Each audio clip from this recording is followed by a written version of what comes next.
Yo, what is up guys? Delboy here, aka Blue Collar Sports TV.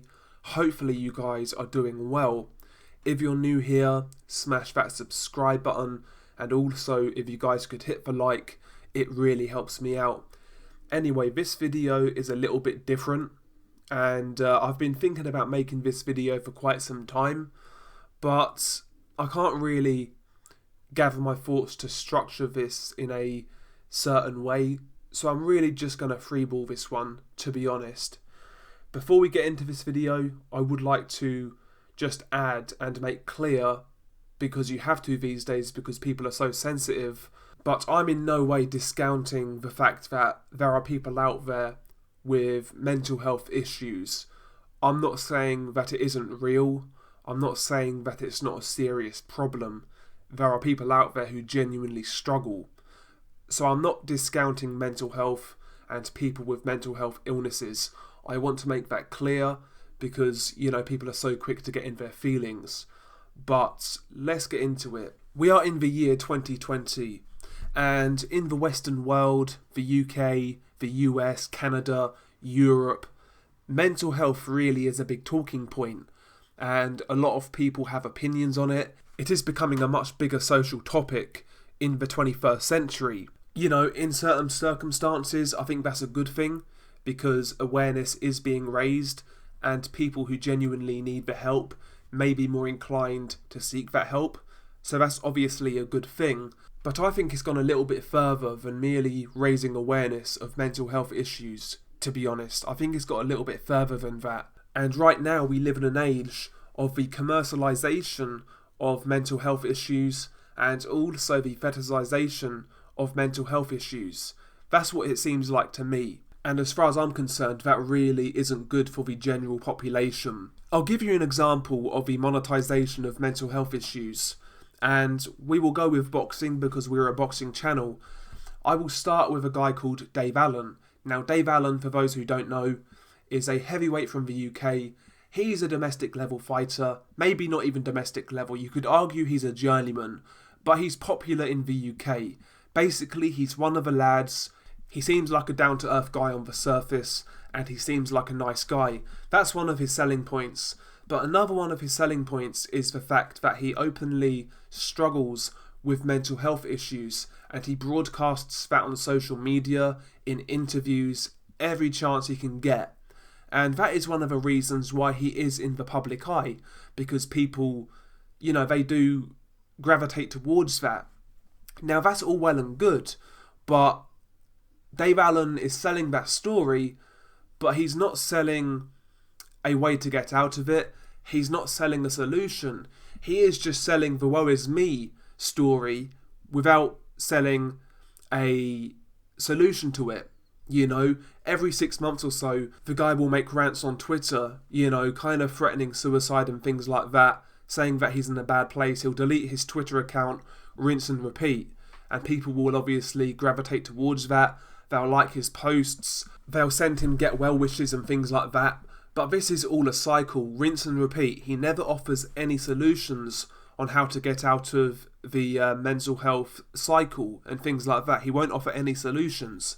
And to me, that just comes across a little crass, and it looks like he's just trying to monetize mental health issues. I'm not saying his issues are fake. I'm not saying he's making things up, but I think what he's doing could be dangerous for the general public who actually suffer with those issues. Tyson Fury is another example, but at least Tyson Fury, he's had his issues, but he's actually selling a solution at the end of it. He's giving you ideas on how to get out of your slump, things like setting goals and things like that, losing weight, getting in shape. He's actually giving you solutions on how to get out of a mental health problem. Whereas Dave Allen doesn't really do that. He merely uses it as a tactic to sell tickets, to get Twitter followers, and to get likes on social media. And again, I really don't think that's a great idea for him himself and people who follow him. I just think it's really crass to use those issues to sell yourself to the public. And it's not only Dave Allen, it's the people promoting him and putting him on shows. Eddie Hearn, in one interview, he'll say that Dave Allen needs to sort himself out, he needs to get help, and in 2 months, he's got this man on a big pay-per-view card fighting a fight he can't win. I mean, come on. Jesus Christ. So yeah, people in the public eye really monetize mental illness. I think in Dave Allen's case, I do believe his case is genuine. I really do. But there are celebrities out there who, in my opinion, really are playing the game. And as far as I'm concerned, that is absolutely disgusting. Every Tom, Dick and Harry's got a fucking album coming out. All of a sudden, they've been struggling with mental health issues and things like that. It's getting ridiculous. So I think the monetization of mental health is real. And also people basically fetishize mental health. And I've seen this numerous times in my life, both in real life and on social media when I used social media. People will use mental health as a way to make themselves sound more interesting. They'll use it with pride and to get themselves out there. And also they'll use it as a way to alleviate any responsibility in their lives. If they say something that they shouldn't say, they'll blame it on their mental illness. If they do something they shouldn't do, they'll blame it on their mental illness. And they'll use this as an excuse to, get out of taking responsibility. People use mental illness who don't even have mental illness issues to get out of responsibilities. And even people with mental health issues, a lot of the time, in my experience, they will overplay their mental health issues to again alleviate any responsibility for their actions. This is just what I've experienced in life.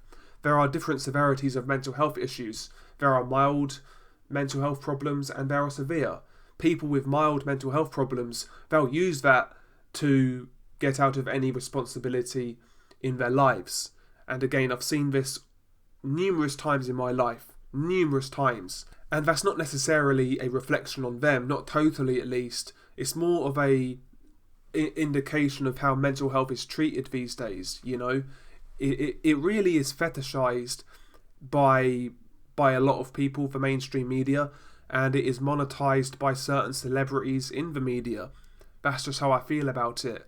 A lot of people out there I've noticed also, they treat situational unhappiness or situational depression like chronic depression or manic depression. It's not.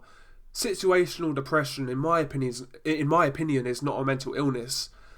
Situational depression is when something bad happened to you at that point in your life. So for that period of time, you're unhappy, you're sad because of something bad that happened. That's not depression per se.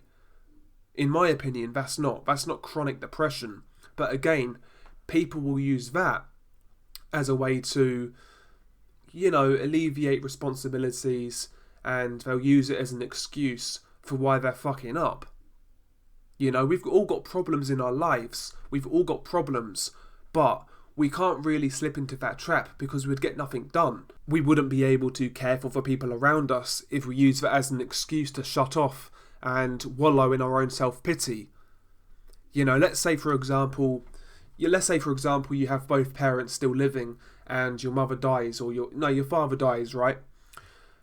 You as a man, as a grown man, as a son, it's your responsibility to look after your mother, get everything sorted, plan the funeral, arrange the funeral, make sure she's okay. You've got to be man enough and cognitive enough to be able to go through with that and deal with that. You can't sit there wallow in your own self-pity and expect other people to get it done for you. You need to take care of her. It's your duty as a man. And a lot of people, I'm talking about my generation and younger, and even a bit older than me, they've fallen into this trap, propagated by the media, of this mental health prison.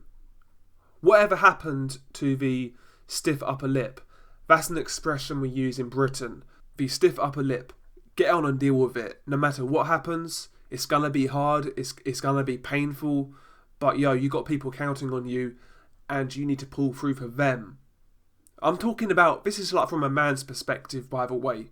This is from a man's perspective. But a lot of people don't really have that viewpoint these days.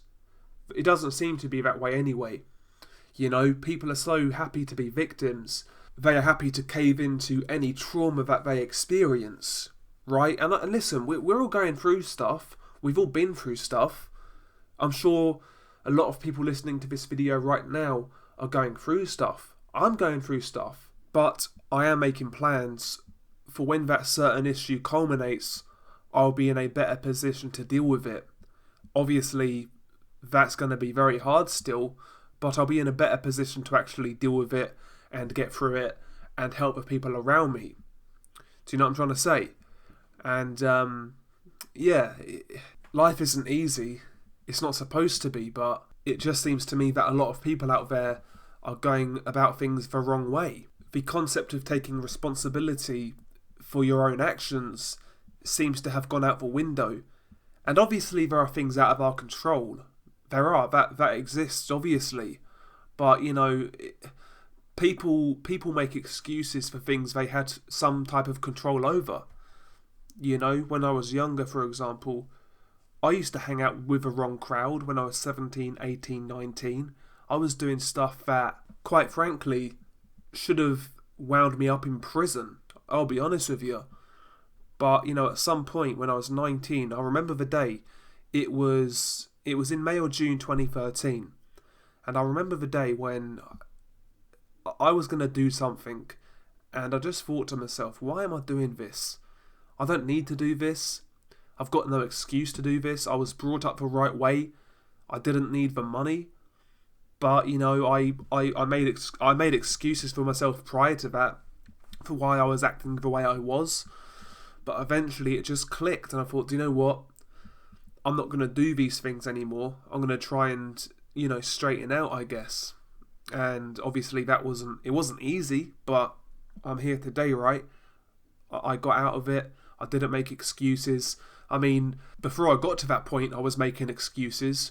I was subconsciously telling myself that, oh, you kind of fell into the wrong crowd, and this is the way things are, but it wasn't that. I knew it wasn't that.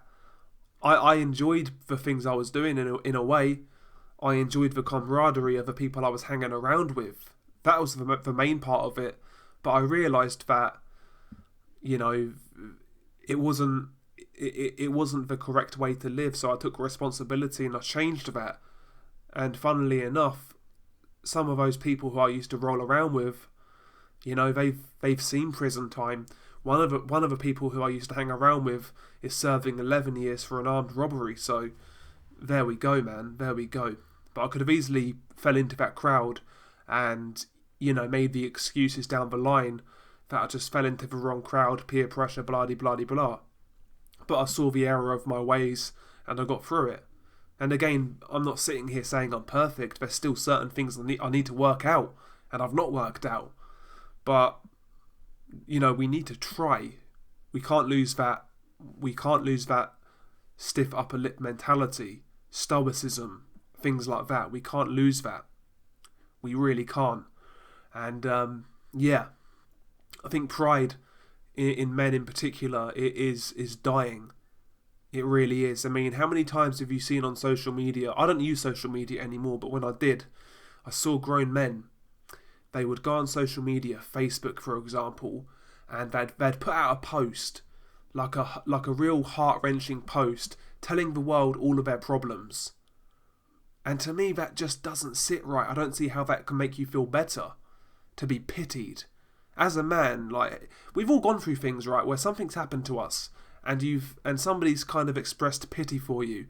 In my opinion, that's the worst feeling in the world. I don't know why you would expose yourself to that by putting certain statements out on social media, telling the world all of your problems.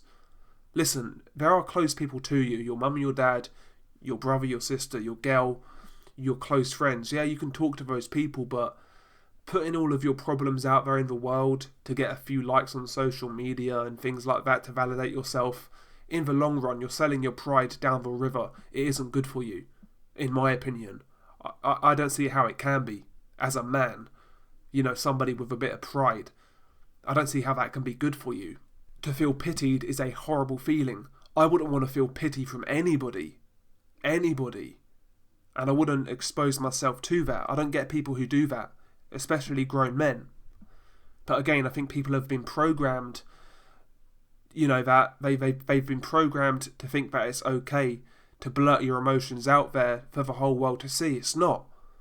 Men are supposed to be stoic, in my opinion at least. Why is it that apparently we now live in an age where mental health is an open discussion, people are more aware of it, people are more sympathetic towards it? We live in that age now, but why is it that in the Western world the male suicide rate is climbing year by year, but apparently, mental health prevention, mental health support is getting better year by year, but the male suicide rate is going up? Why is that? It's not normal for a male to talk about his problems to any Tom, Dick or Harry. It's not normal. It's not. Male pride is being stripped. There is a feminization on men in the media, and I think that's a big part of it. Again, I'm not a psychologist. I've got no fucking clue. But that's just my 2 cents. I'm going from my own perspective mainly as a man.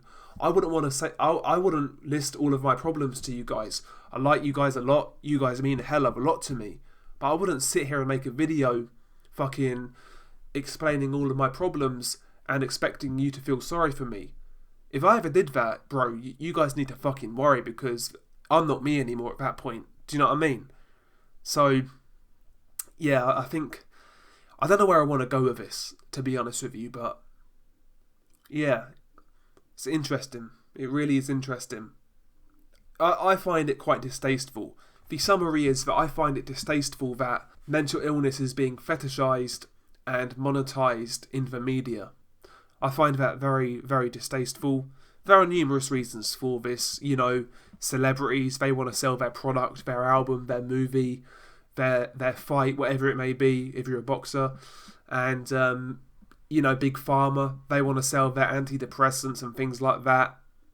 There may be an element of mind control, who knows. But, yeah, anyway, I've kind of burnt out here. Share your thoughts below.